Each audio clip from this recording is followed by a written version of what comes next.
In this video, we're going to talk about Shenmue and the Shenmue 3 Kickstarter. So let's get to it. Throwback Monday? Who's ever heard of that before?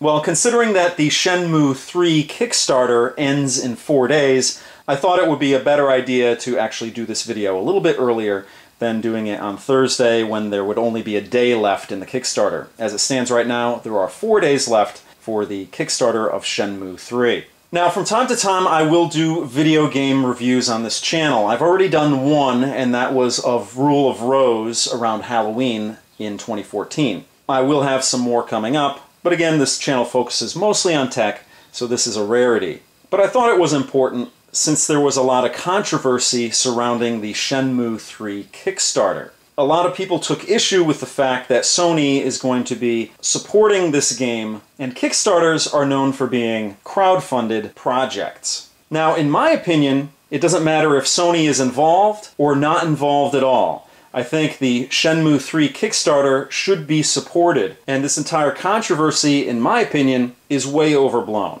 Now, the interesting thing about this entire thing is that I purchased Shenmue, the original game here, 8 days before the Shenmue 3 Kickstarter was announced. So at that time, no one knew that Shenmue 3 was going to be coming out. Of course, there are always rumors, because the Shenmue community is very passionate about this game. I played the game way back years ago, and I didn't really care for it. But because I watched some YouTube channels from creators who actually do love this game, I thought, well, you know what? Let me give it a chance. Let me give it a second chance. I recently purchased another Dreamcast just to kind of check out some of the games that I had missed along the years. And I thought, why not try out Shenmue? There's a lot of buzz about the game. Let me give it a second chance. So I played the game for about 2.5 hours. Now, generally, when I play a video game, I will give it 1 full hour. Whether my first reaction is to like it or dislike it, it doesn't matter. I will give a video game 1 full hour of my undivided attention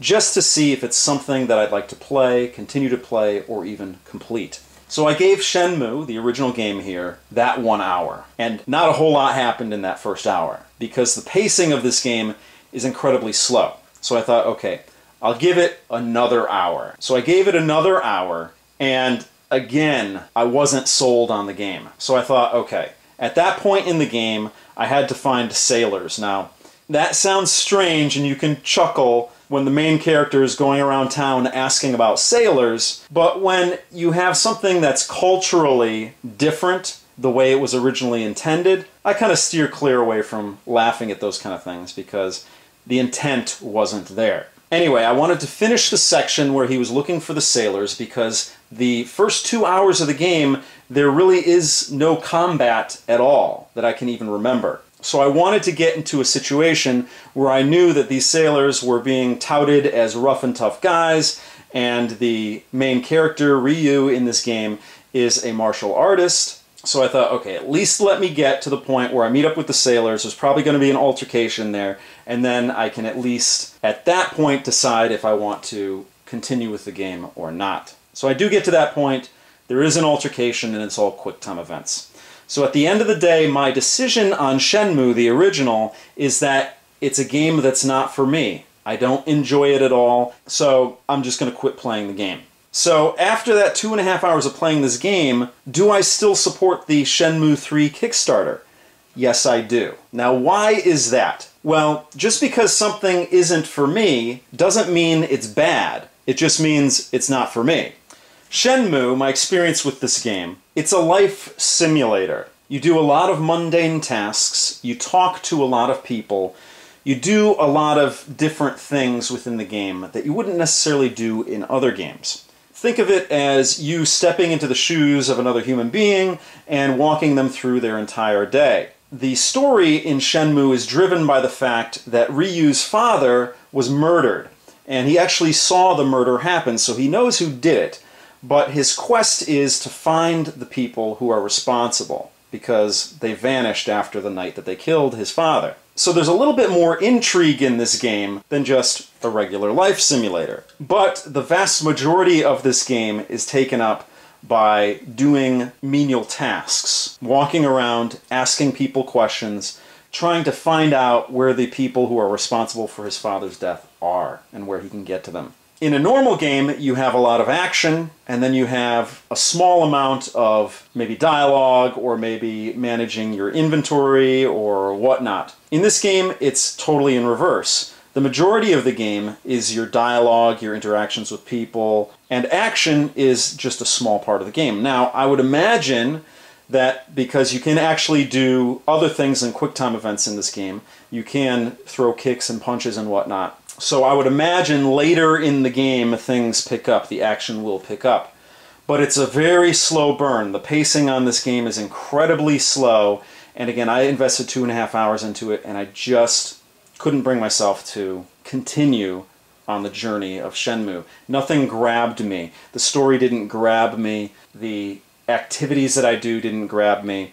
And I'm the type of person that does not enjoy having dialogue in a game at all, because I spend my everyday real life talking with people, doing menial tasks, doing dishes, feeding my cats, all little things that I do. And when I, belly up to a video game, I don't want to have to do those kind of things in a video game. I would prefer to have something that either grabs me. Survival horror games that I really enjoy, they can be tedious at times, but overall the environment, the atmosphere of a survival horror game keeps me coming back because I enjoy the scary aspects of them. But Shenmue really didn't resonate with me at all. And again, as I said, it's not the first game to do that. Back in the day when Metal Gear Solid 2 came out, there was a lot of hype around that game.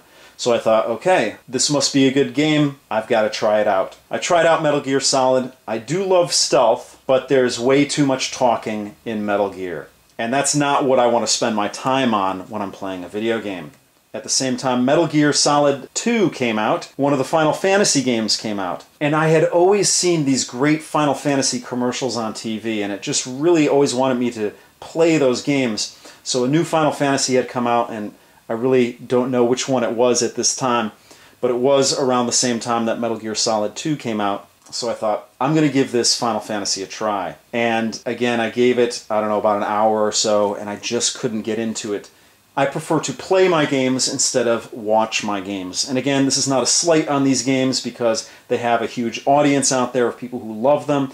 Again, it's just something that's not for me. Just because it's not for me doesn't make it bad. It just means it's not for me. So after all of that, why am I still supporting the Shenmue 3 Kickstarter if I don't even like the game? Well, it goes back to what I said before. Just because I didn't like it doesn't mean it's not good and doesn't mean that it shouldn't exist. People are getting all wound up about this Shenmue 3 Kickstarter and Sony's involvement that they're actually forgetting that Shenmue, the franchise, has been on the shelf for 14 years. And that's because no one believed in the franchise anymore. No one thought it was profitable. Now, for those of you who don't know, there was a Shenmue 2 for the Dreamcast that came out in territories outside of North America. If you're in North America and you don't want to import one of those Shenmue 2 copies, then you can play Shenmue 2 on the original Xbox. And that title was released 14 years ago. So this franchise has been on the shelf for quite a long time. And I think the world is a better place when we have a lot of variety out there, when we have a lot of options to choose from. So that's why I support the Shenmue 3 Kickstarter, whether Sony is involved or not. If you put in $29 or above, you're getting a copy of the game. And you're having a direct result on bringing this franchise back from the dead. Now, Sony announced that their involvement is only in the promotion of Shenmue 3, promoting the game once it comes to market. If they do end up putting more money towards the game, the only thing that does is benefit you, the consumer. So if somebody could tell me, if somebody could enlighten me, what is bad about this at all, I'd love to know. And again, this is coming from somebody who doesn't even enjoy the Shenmue franchise. I just feel strongly about it because so many people love it, and I think it should exist, and people shouldn't be so negative about this. This is not Activision trying to squeeze you for your money or EA trying to squeeze you for your money. This is a legitimate franchise that no one wanted to take a chance on, And because of the Kickstarter and how popular the Kickstarter was, or is so far, Shenmue is getting a second lease on life. And I think that's a good thing. So tell me what you think. Let me know in the comments down below. So that's going to do it for this video. As always, if you want to help out my channel, give me a thumbs up, favorite this video, share this video. You can join my Patreon, or you can leave me a tip in my YouTube tip jar. And if you leave me a tip, you actually get a special thank you video, which actually shows you my face for the first time on this channel. So anyway, thank you so much for watching, and I'll see you guys next time.